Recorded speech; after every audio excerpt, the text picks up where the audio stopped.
lawsuit. Number two, both of his daughters are talking trash about him. And all of this seems to have to do with the same thing. He has this show, although it's never really aired, and it's already been canceled before it airs, called Dog Unleashed. And they were following him around down in Florida because he injected himself into the search for Brian Laundrie and apparently made a bunch of racist comments and homophobic comments and tried to get into somebody's house and used an illegal taser to intimidate the person. So the production company said, "You're ruining the show. We can't have the show."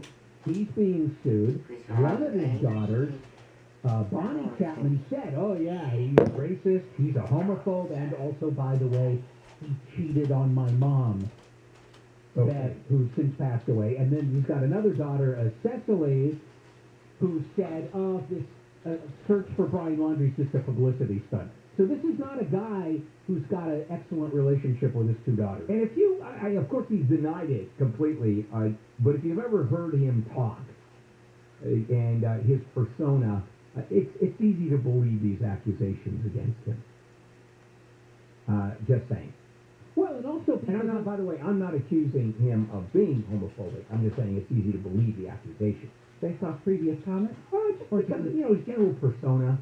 He seems very rough and tumble, and you'd think using words that are objectable, and you'd think he throws bombs down, the F-bomb, and that sort of thing. So, and just his, I wouldn't want to have him for dinner at my house. Or I could invite him, we could look at a wall all night long. Because there's no TV. Because there's no TV. Wonderful. Well, let's talk about mushroom magic, or magic mushrooms. Same thing. Two proposed bills in the Florida legislature would direct the Department of Health to study the therapeutic efficacy of three alternative therapies. Basically, we're looking at magic mushrooms. This would be similar to what was passed in Texas earlier this year. Yeah, this is Texas and Florida passing laws that allow hallucinogenics to be used for, or at least to be studied for medical purposes, PTSD, etc. And let's just say that I have also engaged in studying these substances. Yeah. Let me ask you specifically. Let's go substance by substance. Yes. MDMA. Yes. Oh yeah. Yeah.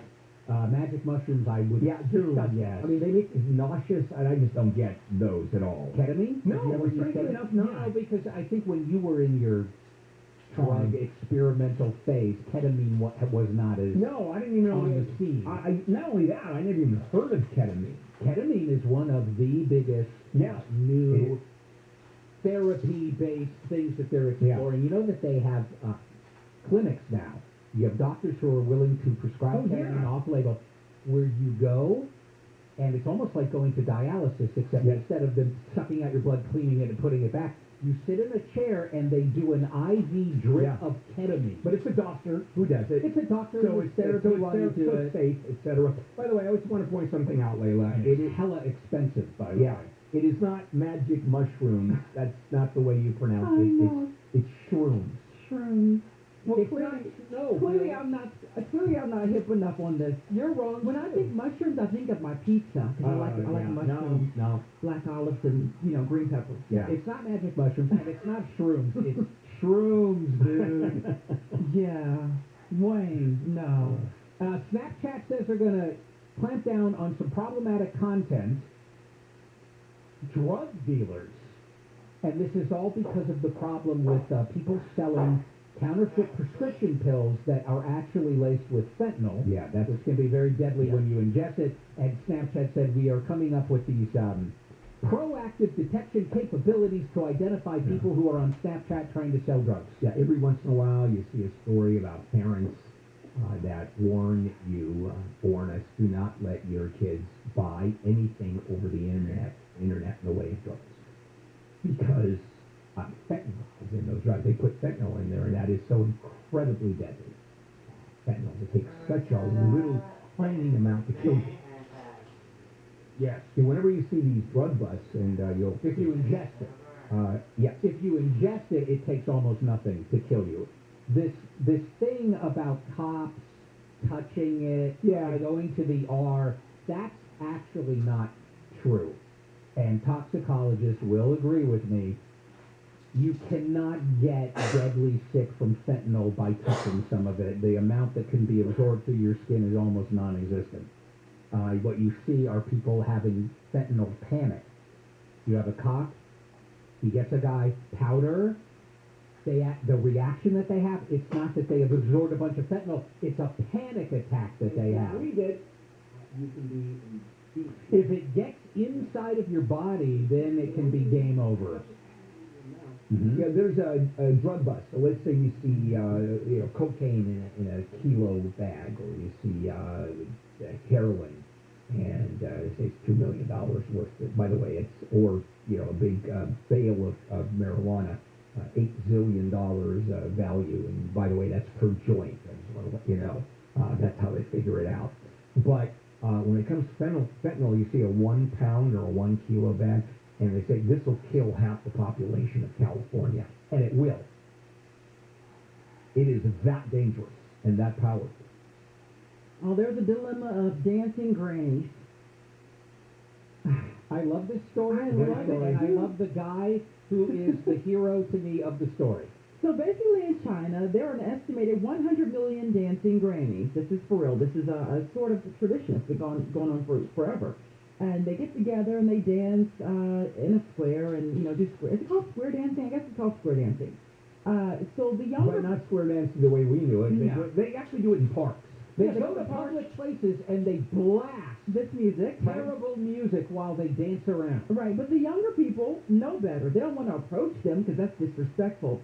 So there are devices out that can disable the speakers. So the grannies think their speaker's broken, but really somebody nearby is like using a stun gun to turn their music off. Basically. They are, here's the thing, they're not respectful of these dancing grannies. Yeah, they're scared to They're death. afraid of them. Yeah, they're going to be beaten They up. are afraid of them, and so they some guy made, it's got to be an EMP pulse gun. Oh, okay, that's what I was thinking And too, you Wayne. go and you take those speakers right out. And you know what? I don't know in China what the laws are like. Here it would be way illegal Right. to do something like that, but You don't know. I wouldn't mind. Yeah, here is a horrific story. A 10-year-old boy was participating in the Texas Junior High Rodeo. And he was riding a horse, and the horse had some kind of a medical, either a stroke or a brain aneurysm or a heart attack. And the horse ended up like falling, and the kid fell off the horse, and then the horse fell on top of the 10-year-old boy and killed him. Jeez. I mean, What a super freak accident. It is a super freak accident. Oh, here's another story that goes the other way. Yeah, a man falls 9 stories from a high-rise in Jersey and lives to stand up and talk about it. Crazy. He jumped off of the building, 9 stories, 100 feet, and committed suicide, or tried to. Didn't work. And goes through a BMW. Yep, gets up And lived. not just lived, was still conscious And screaming. and aware of what had happened. Now, he had his arm was in just a mess. It was Right. dangling, and pieces were hanging out of it. And there's a video, which unfortunately we don't have, because I'd love to see it. But then again, that's who I am. Well, even if you got a hold of it, you wouldn't be able to watch it because you don't have a TV. Oh, that's true. Mm-hmm. Someone can draw stick figures on the wall. Last story. Okay, they're putting on auction at Sotheby's Michael Jordan's first pair of sneakers that he wore in a pro game. So it's his rookie game sneakers. They are red and white Nike Airships, and they are expected to fetch between $1 million and $1.5 million, which would be double the previous sneakers sold at an auction. I mean, that's crazy. At some point, there's a lot of counterfeit sports memorabilia. And you wonder, how legitimate is this? Because this goes back 40 years. But I guess they can authenticate it. That's one. And two, $1.5 million for a pair of old, smelly sneakers. I mean, do you get it? Well, they were worn by Michael Jordan I know, in his rookie game. okay. So I get it from the standpoint of somebody who is super into sports And has a lot of money. limitless Yeah, money. I just don't get that. I don't collect stuff like that. But I can see a Honus Wagner baseball card, Mm-hmm. like 4 in existence. I can see that on a Mickey Mantle rookie card. But I guess, okay. I mean, in a way, let me go back. Yeah, it's doesn't the this same. have even more history? They were on the feet of Michael Jordan as he played in an NBA game. So that makes his underwear that you can authenticate even more valuable. I think you're just trying to be funny, but that's exactly the kind of stuff that gets auctioned off. And how do you authenticate a pair of? You can't wash them. No. You still have to have his DNA? Yeah, that's good. You have to have his DNA. Well said. I was about to go into. You were going to be more specific. I was going to be more specific. We are done. Wayne, I want you to hang in with this one because it's an issue of qualified immunity and the problems. That people have, and we'll describe what qualified immunity is relative to the police department or police officers, and what states are trying to do about it, and is that successful or not. That's coming up, and then Foodie Friday at 9:30 with Neil Saavedra. So hang loose. And this is KFI AM 640 live everywhere on the iHeartRadio app. You'll figure it out eventually. We can help. KFI. And KOST HD2. Los Angeles, Orange County. Live everywhere on the iHeartRadio app. Bad for business. I'm Layla Muhammad, live from the KFI 24-hour newsroom. The oil spill off the coast of Orange County is having big impacts on businesses in the area that need a clean ocean to make their money. Brett Giroux, who co-owns Hogan's Bait and Tackle in Dana Point, says he's losing business with the harbor being closed. I would say we're at least 50% down, if not more, right now. He says this is the time of year when lobster season starts, and he's taking a hit in sales. People aren't leaving on their boats if they're in a slip, so they're not buying bait to go lobster hooping. They're not buying glow sticks. They're not buying new lobster accessories there. Giroux says it's hard to plan for his business going forward with so many unanswered questions about the oil spill. Blake Trolley, KFI News. The operator of a German container ship says it's no longer being investigated for the oil spill. Tracking data appeared to put the ship over the pipeline around the time it was severed, but the company that owns the Rotterdam Express says it was pretty far away from the pipeline. Coast Guard investigators boarded the ship at the port of Oakland. The operator says the ship was then allowed to leave for a stop in Mexico. Orange County DA Todd Spitzer says people who filed lawsuits over the oil spill could be waiting for years to be compensated. He told Wake Up Call it will be a long and involved process. On the criminal side, what we have to look at is, was somebody reckless or intentional? Spitzer says oil companies pay into a trust fund to cover economic damages that are caused by things like this oil spill. News brought to you by Purigan Water. The latest military investigation into the sinking of an amphibious assault vehicle off the coast of San Diego blames the pandemic and inadequate training for the deaths of 8 Marines and a sailor. They drowned in July of last year during a training exercise. Investigators say the pandemic cut short trainings, but poor communication and human error also played a role in what happened. LA County Health Director Barbara Ferrer says starting today, people will have to provide some additional information to go to a bar, lounge, nightclub, winery, or distillery. Prior to entering indoor portions of these establishments, customers and employees now need to show proof of vaccination along with a photo ID if they're 18 or older. Ferrer says a single dose works for now, but on November 4th, full vaccination will be required. An anesthesiologist who works for UCLA Health has been escorted out of his workplace because he is unvaccinated against COVID-19. My body, my choice. I have the right to decide. Dr. Christopher Rake got the boot Monday when he was at work in Westwood. Getting vaccinated is a requirement to work in person for UCLA Health. Rake says he's standing up for freedom and is willing to lose everything, including his job, even his life. This is the greatest human rights abuse in our time. Rake also says he is considering legal action. Employers across the country have added 194,000 jobs in September. Economists say it's the second month in a row the number has been below their expectation. Today's report by the Labor Department also shows the unemployment rate has fallen to 4.8% from 5.2% in August. A bill that would increase the federal debt limit has moved to the House for a vote. The Senate approved a bill yesterday that would raise the debt limit to $480 billion until the beginning of December. But Senate Majority Leader Chuck Schumer says the bill is only a temporary fix. What is needed now is a long-term solution, so we don't go through this risky drama every few months.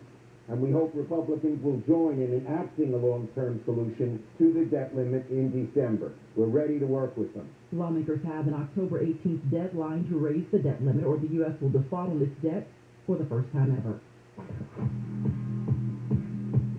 Let's head now to some problems in commerce on the 5. As you're making your way southbound towards Swanson, it's a wreck that's being cleared from lanes right now. You're seeing, a pothole that opened up in lanes, and that resulted in a wreck being cleared from lanes. So you're still seeing cleanup work on the pothole, and the wreck is off to the right shoulder. Overall, you're driving on the 5 southbound. It's going to be busy as you come out of the East LA area through Commerce off the 710. And northbound on the 5, unrelated but heavy for you from before Rosemead Boulevard. You'll see heavy stretches of going 5 northbound all the way through Atwater Village as you make your way into Glendale toward about, looks like Colorado before things loosen up toward the 174. Got an update of something slowing you down. Pound 250 on the cell phone. Keyword is KFI traffic. Southbound side of the 101. Passing delays for you showing up out of the Encino area from before Havenhurst as you make your way through Studio City to the split of the 134 and the 170 southbound. Also seeing problems for your drive as you come away from about Victory Boulevard. So going to the 101, it looks like at Magnolia's got an early problem cleared from lanes, and then 170 southbound approaching the 101. Another wreck is getting off to the right shoulder. KFI in the Sky helps get you there faster. I'm Nick Poliocini. Tonight begins the National League Division Series playoffs between the Giants and the Dodgers. The boys in blue will put Walker Buehler on the mound at Oracle Park. The Giants are going with Logan Webb. And manager Dave Roberts notes tonight's matchup is as good for the sport as it is historic. It's what baseball wants. You know, Giants, Dodgers, one of the great rivalries in sports, and it's happening. And my esteemed and deep thanks to the computer system at KFI for finally playing all of that cut properly. Thank you, dumb computer.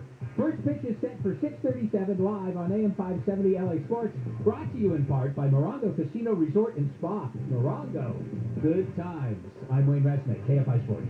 This is my business. I started it, and my hard work made it successful. We survived the last year, and things are starting to look better, but now hard work alone isn't enough. I need cash to hire some people and buy supplies.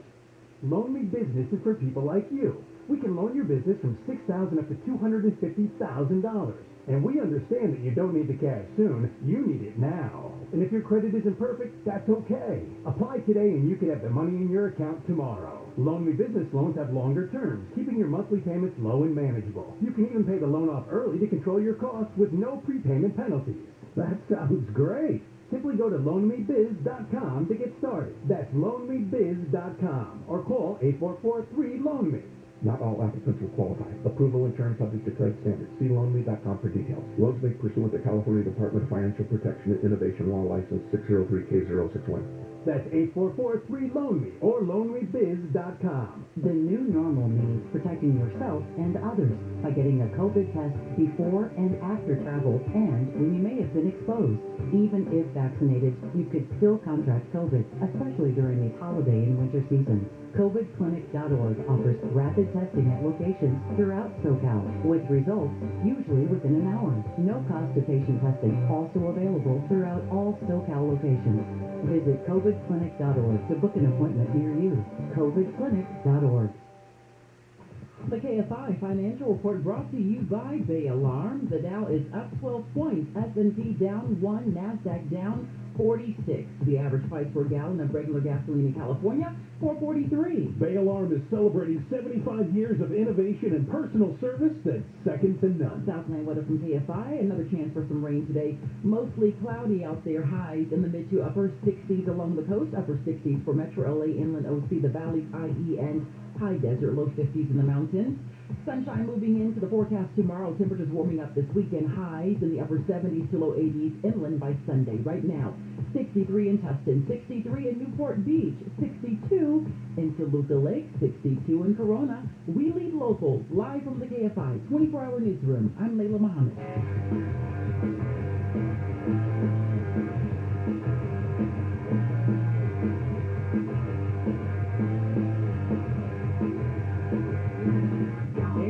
Good morning, Bill Handel here. Morning Crew on a Friday, October 8th.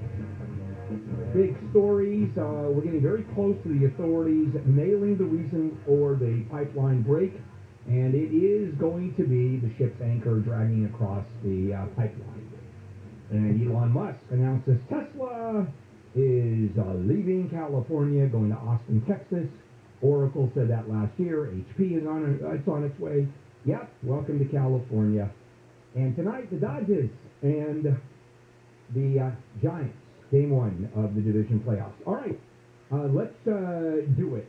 And I brought Wayne in here to talk about this because this segment or this issue, this area is definitely in his wheelhouse.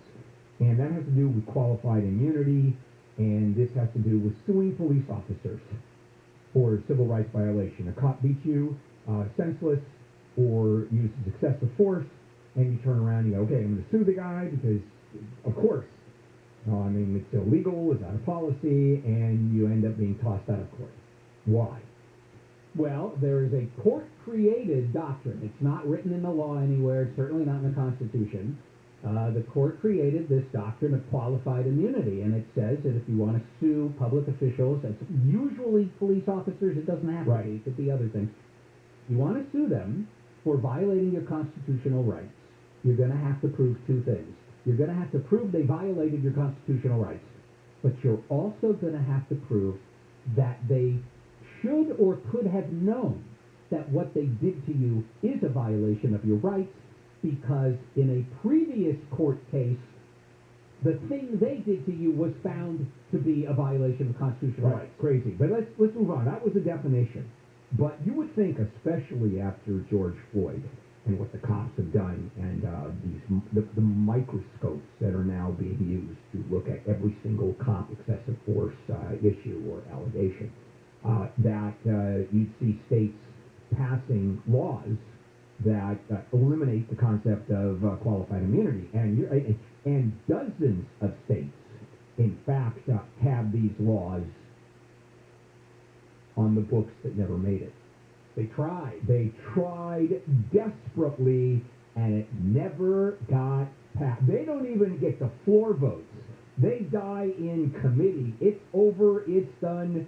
And wait a second, look what Chauvin did to George Floyd. Look at what cops do. Now, granted, not all the time, or rarely do they do that, but we want to get these rogue cops. No, thank you. It's done. Why? Well, I know why. Okay, and I'm asking you. Oh, well, police unions. Exactly. Similarly affiliated. You bet. And like-minded people and organizations lobby hard. Right. And the argument is, if cops are going to be able to be sued for any one of these allegations and they prevail, we'll even argue that they're going to go broke defending themselves, which is a crock, because the police unions always defend them. But if they get nailed, they're going to lose their houses. Their kids are not going to be able to eat. They're going to be on street corners asking for money. Just crazy stuff, and it works because you really can't fight police unions. Number one, the power they have, and it's enormous. And two, these are cops, right? They protect us. They are responders. They are there when we're in trouble. Here's the thing, you don't fight that. There seems to be, it's either we want to keep qualified immunity the way it is, or we want to completely get rid of it, and both sides are wrong. Because the correct approach is simply to go back to qualified immunity version 1. Qualified immunity version 1 was this. Cop does something, you go to court, was it a violation of my rights? Yes. Could that cop have known that because there's a previous case? No. He gets a pass. But from now on, what you did, any other cop who does it, they will be sued. At some point, the Supreme Court said, you don't have to do both steps.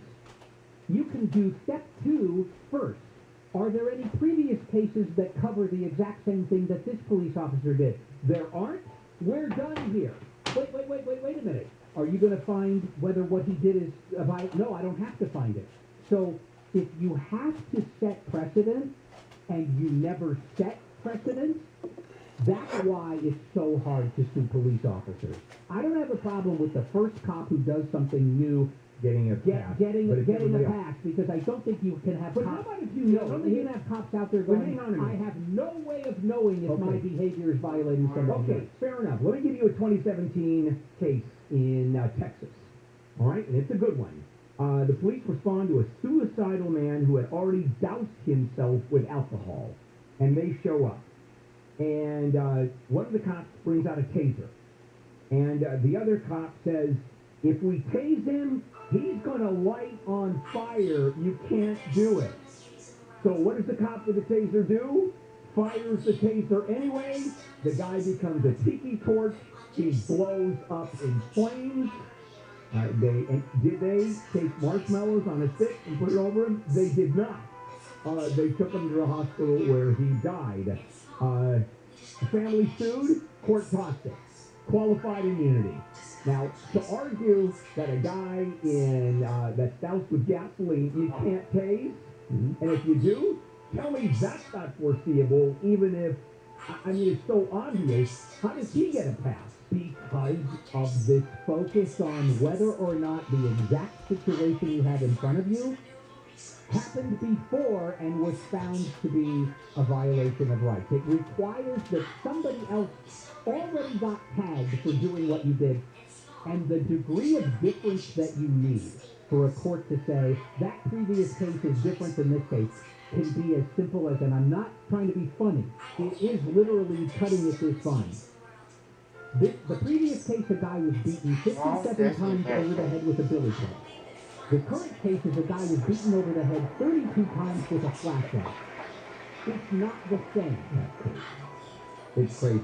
All right, Wayne, thank you. As always, coming up, I want to share a restaurant experience that I have. For some reason, restaurants are this week, I'm talking a lot about them, and it has to do with the menu. Or not having a menu, and I'm sure you've gone through this, or certainly will go through this.